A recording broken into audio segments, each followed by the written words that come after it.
25वां प्रश्न है आपका। देखो जरा इसमें क्या बोल रहा है। आपके पास एक त्रिभुज है ABC। क्या है त्रिभुज? ABC।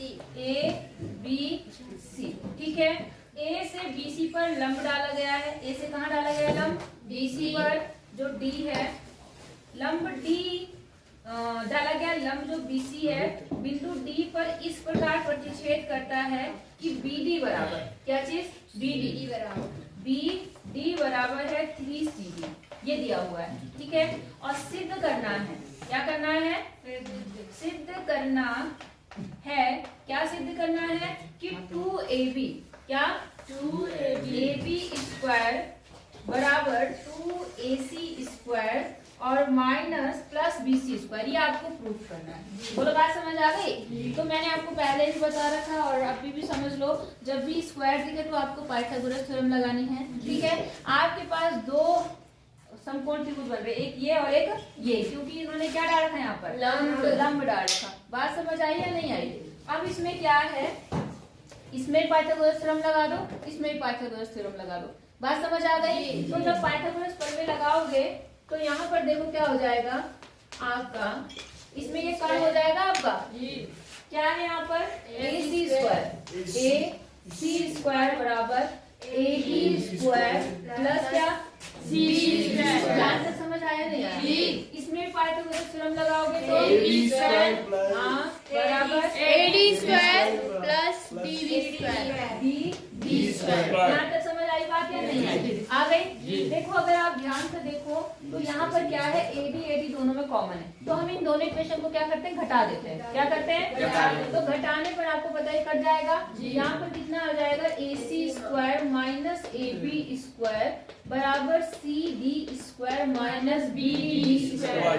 बात समझ आ गई? जो चीज हमें प्रूफ करनी है उस पे आते हैं, तो हमें AB चाहिए, AC भी चाहिए, लेकिन हमें ये दोनों नहीं चाहिए। इनकी जगह पे हमें क्या चाहिए? BC। तो हम एक काम करते हैं, इन दोनों को BC के पदों में लिख लेते हैं। क्या करते हैं? माइनस चिन्ह कॉमन। हाँ, माइनस कैसे लेंगे? रुको, में माइनस चिन्ह क्यों कॉमन होगा समझो। इन दोनों को BC के पदों में कैसे लिखेंगे वो समझो मेरी बात। आपको एक कंडीशन दी है कि BD बराबर 3CD। दी है या नहीं दी है? दी है। अब हमें पता है जो ये वाली लाइन है, कौन सी वाली? CBC या BC। जो BC लाइन है वो दो चीजों से मिलकर बनी है। एक क्या है? CD और एक क्या है? BD। यहाँ तक समझ आया नहीं आया? अब आप बारी बारी से इसके मान रख लो। एक बार आप क्या काम करो, BD बराबर कितना है? 3CD। तो मैं इस BD की जगह पर CD लिख सकती हूँ या नहीं लिख सकती हूँ? तो मैंने यहाँ पे लिख दिया 3CD बराबर क्या? BC। समझ गए? अब ये कितना बन गया? 4CD बराबर कितना बन गया? BC। अब CD बराबर कितना हो गया? BC बटे कितना? 4। एक तो इसको ध्यान रखना कि CB में निकाल लिया हमने मान। एक मान और निकालेंगे हम किसके पदों में? BD बराबर। तो BD बराबर कैसे निकालेंगे वो समझो। पहले ये इक्वेशन लिखेंगे आप, क्या? BC बराबर CD प्लस क्या? BD।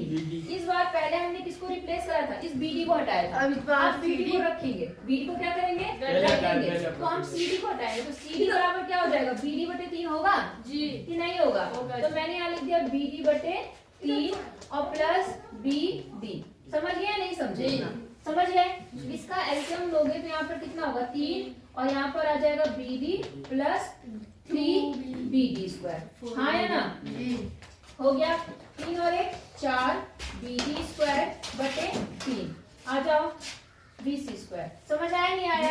अब यहाँ से हम BD का मान निकाल देते हैं। किसका निकालते हैं? BD। तो ये 3 इधर गुणा हो जाएगा और यहाँ हो जाएगा BC स्क्वायर बटे कितना? 4। एक कंडीशन याद है, ये दोनों कंडीशन अब हमने मान यहाँ पर। ये स्क्वायर कैसा है? मैंने स्क्वायर कैसे लगा दिया? स्क्वायर नहीं है बेटा, नहीं आई बात समझ में? समझ गए नहीं समझे? तो एक बार मैंने BD का मान निकाल लिया, एक बार मैंने किसका मान निकाल लिया? CD कंडीशन के अनुसार। अब आप बस यहाँ आपका आंसर आ जाना चाहिए। समझ गए नहीं समझे? अब देखो वहाँ पर कितना है? AC स्क्वायर फिर माइनस AB स्क्वायर बराबर क्या है? CD क्या है आपके पास? BC/4। BC बटे कितना? 4 का स्क्वायर, क्योंकि स्क्वायर है वहाँ पर। फिर बीच में क्या है? प्लस या माइनस? BD कितना है आपका? 3BC/4। कि भी BC अपॉन 4, क्योंकि हमें सारा BC में चाहिए था। यहाँ तक समझ आया नहीं आया? अब आप यहाँ से सॉल्व कर लो। यहाँ देखो BC स्क्वायर बटे 16 बन गया, बना नहीं बना? और यहाँ 3 दिया 9, BC स्क्वायर बटे 16 बन गया। समझ आया नहीं आया? AC स्क्वायर और AB स्क्वायर, समझे नहीं समझे? अब आपके पास जो आया वो ध्यान दो, 16 16 दोनों कॉमन आ गया जी। अब माइनस 16 आ गया, 8BC। अब यहाँ पर 1 है, यहाँ पर कितना? 8BC स्क्वायर, 9BC स्क्वायर, और यहाँ पर क्या है? AC square AB square. समझ आया नहीं? 8 की कम 8, 8 दूनी 16, क्रॉस मल्टीप्लाई कर दो, 2 से कितना हो जाएगा? 2AC square minus 2AB square बराबर माइनस BC स्क्वायर। समझ आया नहीं आया? माइनस वाले एक तरफ कर लो, प्लस वाले एक तरफ कर लो, तो देखो ये माइनस का इधर जाएगा, ये माइनस इधर आएगा, तो ये बन गया 2AC square minus BC square बराबर माइनस AB स्क्वायर। कौन सा? AB। हाँ, समझ गए? ये माइनस इधर आके क्या होगा? प्लस। अब देखो जो प्रूफ करना था वो आ गया कि नहीं आया? जी आ गया। Hence proved. बोलो बात समझ आई या नहीं आई? कर लेंगे। अगला देखो इसमें 26वां क्वेश्चन। आपके पास इसमें क्या है? व्यास 7 सेंटीमीटर वाला 20 मीटर गहरा कुआं खोदा जाता है और खोदने से निकली हुई मिट्टी को समान रूप से फैलाकर 22 गुणा 14 का एक चबूतरा बनाया जाता है। इस चबूतरे की ऊंचाई निकालनी है। ये सवाल शायद आपके पास एग्जाम्पल में तो होगा लेकिन एक्सरसाइज में नहीं था।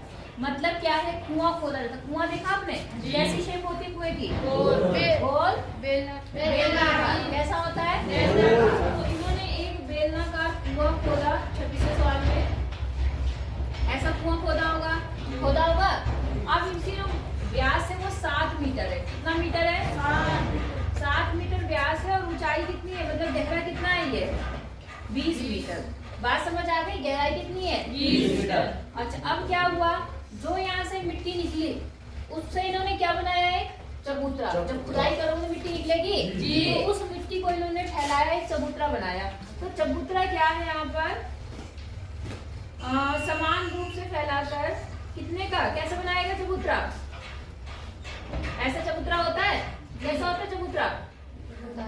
तभी तुम्हें नहीं पता। चबूतरा मतलब नहीं समझे? इसने बोला था उस चबूतरे की लंबाई, मतलब क्या है आपका? खोदने से निकली मिट्टी को फैलाकर 22 गुणा 14 वाला एक चबूतरा बनाया गया।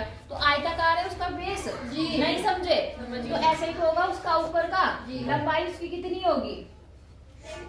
22 और चौड़ाई कितनी होगी? 14 मीटर। समझ गए? और आपको बताना है ये जो चबूतरा बनाया है इसी ऊंचाई की होगी कुछ ना कुछ, तो आपको वो ऊंचाई क्या करनी है? निकालनी है। नहीं आई बात समझ में? आई जी। इन दोनों केस में क्या चीज बराबर होगा? हाँ, इसका व्यास लिख लीजिए।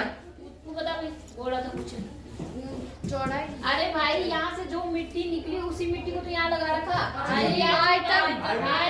क्या चीज बराबर? नहीं आई बात समझ में? तो इधर लिखना कुएं का आयतन बराबर किसका आयतन? चबूतरे का आयतन। कुएं का आयतन का फॉर्मूला होता है पाई आर स्क्वायर एच। एच में कैपिटल ए क्योंकि वहाँ पे एच यूज हुआ है। और यहाँ क्या होगा? चबूतरे का आयतन क्या होता है? चबूतरा किस आकार का है? आयताकार। घनाभ का आयतन क्या होता है? लंबाई गुणा चौड़ाई गुणा ऊंचाई। समझ गए? अब इसका हो गया पाई मतलब 22/7। आर कितना है इसका? 7/2।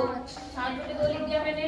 और एच कितना है इसका? 20 बराबर लंबाई कितनी है उसकी? 22। चौड़ाई कितनी है? 14। और एच आपको क्या करना है? यहाँ तक समझ आया? 7 से 7 यहाँ पर 11, यहाँ कितना आ गया? 10। ठीक है, आप देखो यहाँ पर आ गया 11, 7 और 10। अब जो यहाँ गुणा में वही तरह के क्या होगा? 22 गुणा 14 बराबर एच। समझे नहीं समझे? तो 7 दूनी 14। यहाँ पर कितना आ गया? 5। 11 दूनी 22 और कुछ बचा? 5/2। 5/2 का मतलब कितना? 2.5 2.5 मीटर। इसका मतलब चबूतरा बनाया है इन्होंने, उसकी ऊंचाई कितनी होगी? 2.5 मीटर। समझ आ गई बात? नहीं आई? आ गई? पक्का? तो सर भी है क्या? नहीं याद है जी? अच्छा चलो ठीक है, फिर अब ये जो इसका अथवा करके एक क्वेश्चन है वो, और 27 में 5वें पीरियड बताऊंगी, ठीक है।